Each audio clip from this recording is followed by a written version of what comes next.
We reap what we sow. Some people believe in some other religions that man's destiny is basically determined for him by God. God determines if a man deserves heaven or hell.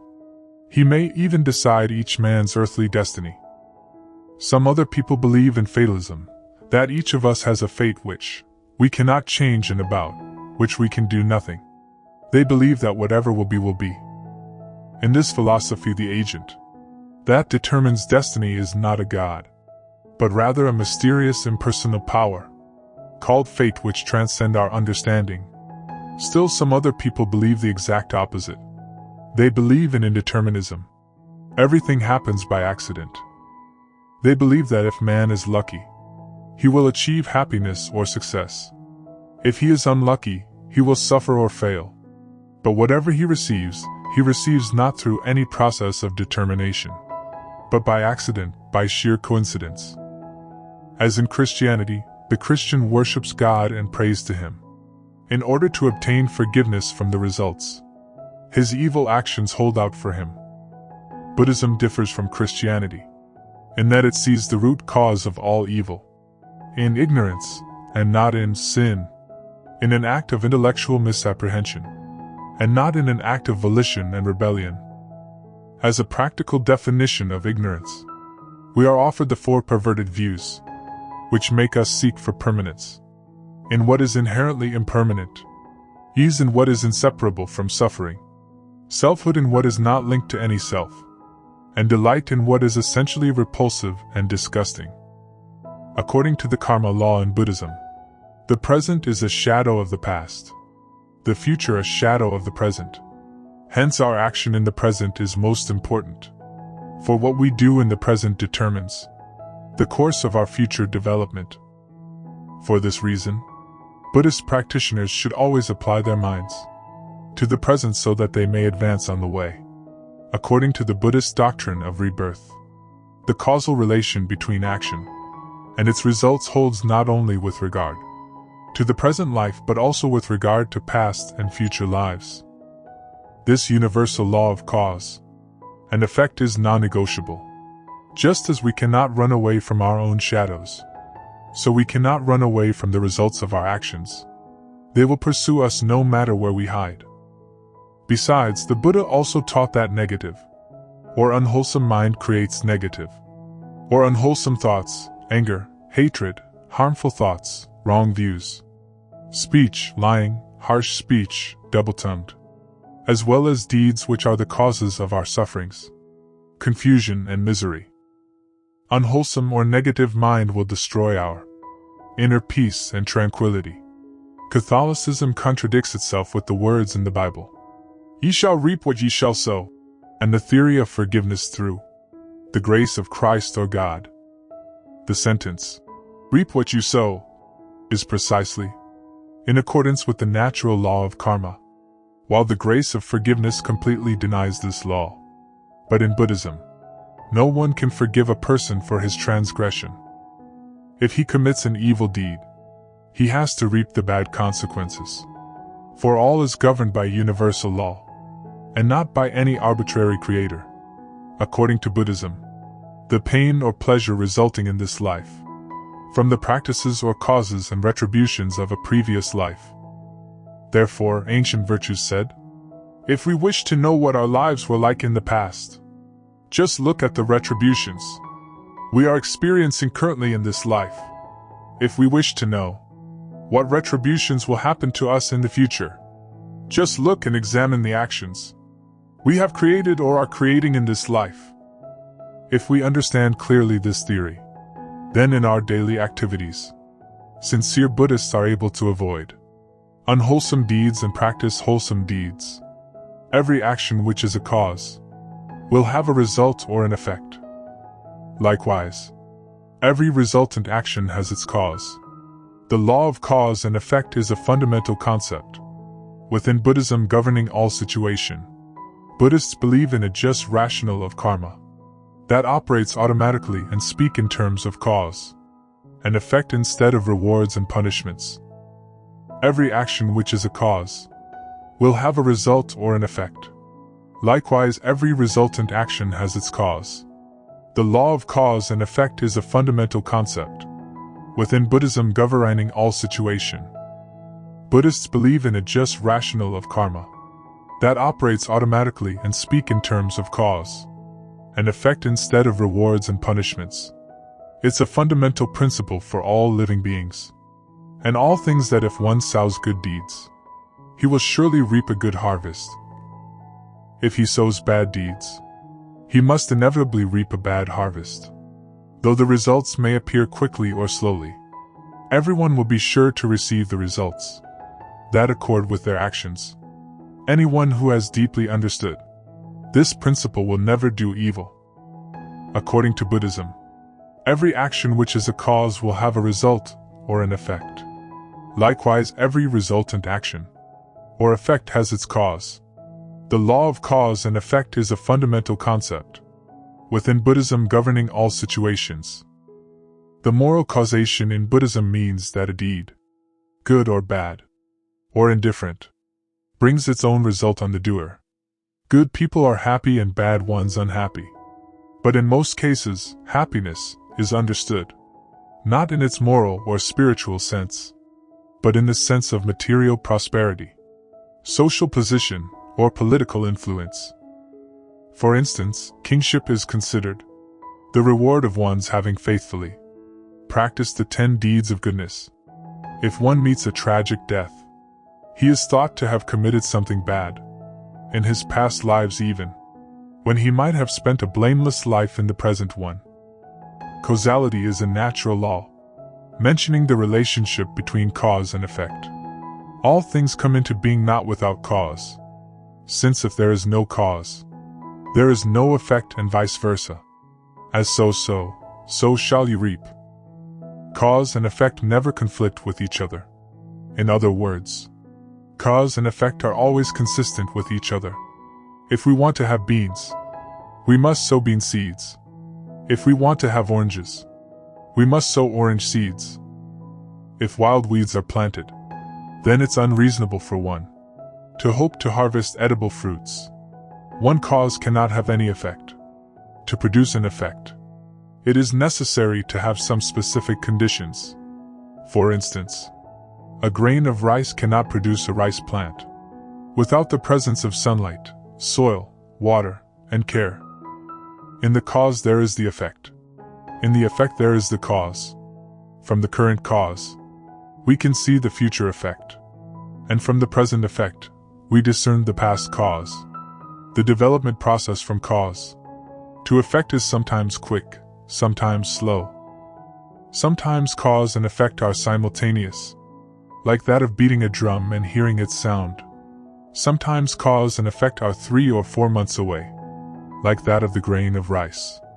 It takes about 3 to 4, or 5 to 6 months from a rice seed to a young rice plant, then to a rice plant that can produce rice. Sometimes it takes about 10 years for a cause to turn into an effect. For instance, from the time the schoolboy enters the elementary school to the time he graduates a 4-year college, it takes him at least 10 years. Other causes may involve more time to produce effects, maybe the whole life or 2 lives. Yes, indeed, it is a matter of time. Sooner or later, you will reap what you sow, for karma will never disappear by itself. According to the Abhidharma, there are 4 kinds of karma by time of ripening. The first kind of karma is the immediately effective karma. Immediately effective karma is a karma in which, if it is to ripen, must yield its results in the same existence in which it is performed. Otherwise, if it does not meet the opportunity to ripen in the same existence, it becomes defunct. First, the result of a good karma reaped in this life. In the Buddhist legends, there is a story about the result of a good karma reaped in this life. At the time of the Buddha, a couple of husband and wife who possessed only one upper garment to wear. When they went outdoor, one day the husband heard the Dharma from the Buddha and was so pleased with the doctrine that he wished to offer his only upper garment to the Buddha. But his innate greed would not permit him to do so. He combated with his mind and eventually overcoming his greed, offered the garment to the Buddha and exclaimed, "I have won, I have won." Upon learning this story, the king was so delighted, and in appreciation of his generosity, the king presented him with 32 robes. The devout husband kept one for himself, and another for his wife, and offered the rest to the Buddha and the order. Second, the result of a bad karma, reaped in this life. In the Buddhist legends, there is a story about the result of a bad karma, reaped in this life. While returning home, he met the same monk, and was deeply engraved at this second encounter. In spite of the entreaties of the innocent monk, the hunter set the dogs on him. Finding escape therefrom, the monk climbed a tree. The wicked hunter ran up the tree, and pierced the soles of the monk's feet with the point of an arrow. The pain was so excruciating that the robe the monk was wearing fell upon the hunter, completely covering him. The dogs, thinking that the monk had fallen from the tree, devoured their own master. The second kind of karma is the subsequently effective karma. Subsequently effective karma is a karma in which, if it is to ripen, must yield its results in the existence immediately following that in which it is performed. Otherwise, it becomes defunct. An example of Upapajavadania. A millionaire's servant returned home in the evening, after his laborious work in the field, to see that all were observing the 8 precepts, as it was the full moon day. Learning that he also could observe them even for half a day, he took the precepts and fasted at night. Unfortunately, he died on the following morning, and as a result of his good action was born as a deva. The third kind of karma is the indefinitely effective karma. Indefinitely effective karma is a karma which can ripen at any time, from the second future existence onwards, whenever it gains an opportunity to produce results. It never becomes defunct so long as the round of rebirth continues. No one, not even a Buddha or an arahant, is exempt from experiencing the results of indefinitely effective karma. No one is exempt from this class of karma. Even the Buddhas and arahants may reap the effects of their past karma. Arahant Moggallana in the remote past, instigated by his wicked wife, attempted to kill his mother and father. As a result of this, he suffered long in a woeful state, and in his last birth was clubbed to death by bandits. To the Buddha was imputed the murder of a female devotee of the naked ascetics.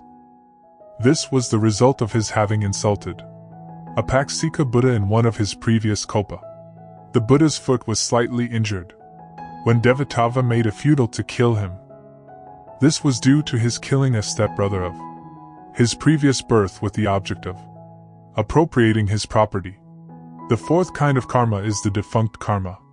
Defunct karma is a karma that does not have enough conditions that are conducive to its maturation.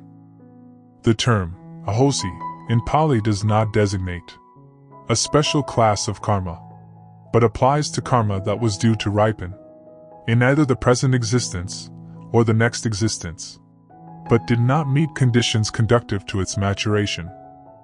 In the case of arahants, all their accumulated karma from the past, which was due to ripen in future lives, becomes defunct with their final passing away, with their achievement of non-birth fruit. In short, according to Buddhist teachings, you reap what you sow without any exception. According to the Earth Store Bodhisattva Sutra, the Earth Store Bodhisattva advises sentient beings based on their circumstances. If Earth Store Bodhisattva meets those who take life, he speaks of a retribution of a short lifespan. If he meets robbers and petty thieves, he speaks of a retribution of poverty and acute suffering. If he meets those who commit sexual misconduct, he speaks of the retribution of being born as pigeons and as mandarin ducks and drakes. If he meets those of harsh speech, he speaks of the retribution of a quarreling family. If he meets slanderers, he speaks of the retribution of a tongueless and cankerous mouth. If he meets those with anger and hatred, he speaks of being ugly and crippled. If he meets those who are stingy, he speaks of frustrated desires. If he meets gluttons, he speaks of the retribution of hunger, thirst and sicknesses, illnesses of the throat. If he meets those who enjoy hunting, he speaks of a frightening insanity and disastrous fate. If he meets those who rebel against their parents, he speaks of the retribution of being killed in natural disasters. If he meets those who set fire to mountains or forests, he speaks of the retribution of seeking to commit suicide in the confusion of insanity. If he meets malicious parents or step-parents, he speaks of the retribution of being flogged in future lives. If he meets those who net and trap young animals, he speaks of the retribution of being separated from their own children. If he meets those who slander the triple jewel, he speaks of the retribution of being blind, deaf, or mute. If he meets those who slight the Dharma and regard the teachings with arrogance, he speaks of the retribution of dwelling in the evil paths forever. If he meets those who destroy or misuse possessions of the permanently dwelling, he speaks of the retribution of revolving in the hells for millions of kalpas. If he meets those who defile the pure conduct of others and falsely accuse the Sangha, he speaks of the retribution of an eternity in the animal realm. If he meets those who scalp, burn, behead, chop up or otherwise harm living beings, he speaks of the retribution of repayment in kind. If he meets those who violate precepts and the regulations of pure eating, he speaks of the retribution of being born as birds and beasts suffering from hunger and thirst. If he meets those who are arrogant and haughty, he speaks of the retribution of being servile and of low classes. If he meets those whose double-tongued behavior causes dissension and discord, he speaks of retribution of tonguelessness, being mute, and speech impediments. If he meets those of deviant view, he speaks of the retribution of rebirth in the frontier regions.